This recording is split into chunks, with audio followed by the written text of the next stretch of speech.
Are you, in all this, which is very voluble and very interesting, are you aware of things like chance and accident and disaster that might come in and stop this plan that you have evolved?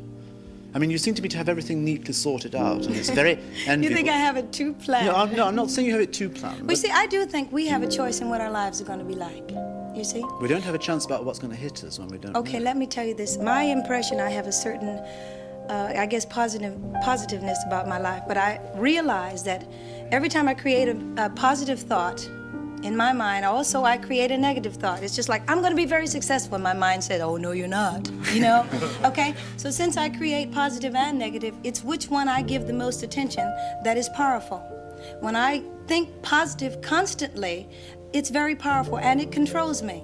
If I think negative all the time, it's going to control me too. So right now, my positive thought is there is going to be no disaster to destroy what I have planned for me and my family. And if there is, that's life, you know? And I can accept what I get. My intention is for it to work and to be successful, and I will accept what I get. See, I don't have any choice about what my life is going to be like. The only choice I possibly might have is how I'm going to react to it. You know, and I mentioned to someone the other day that if you've heard that the poem "If," you know, they said something about success and failure. If you treat those two imposters the same, well, that's my plan. You know, I get very emotional when I start. That's my plan. If I'm successful, I want to treat it like I'm successful. And if I'm unsuccessful, I want to treat it the same way. I really do, and that's my plan. I'm getting shook because I feel really emotional about that. Oh, that's good. Yes. I'm glad there's the central core of belief. I mean, that Yes. gives you obviously something to hold. Well, I think finally in my life, I've been in the business 15 years, and for the first 10, I think I had no convictions whatsoever. I only did what I was told to do. Were you programmed at all?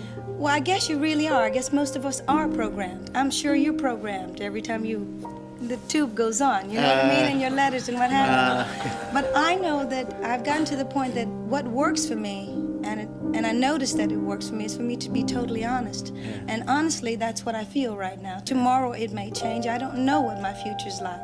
But I know that if I'm totally honest, I can't go wrong. The truth will set you free. When they talked about Billie Holiday, I had to I was really frightened. And even the day before we started, I called Barry Gordy and I said, I'm scared to death. And I think a lot of times by verbalizing what you really feel, you can get off of it. Did you cry when you didn't win an Oscar with that performance? Yes, I did. Yes, I did. Are you over that Well, now? see, because I wasn't really honest with myself during that thing. I kept saying, I don't care if I get an Academy Award. I really don't care. You know, it's not important to me. I don't do movies for that, for rewards or whatever.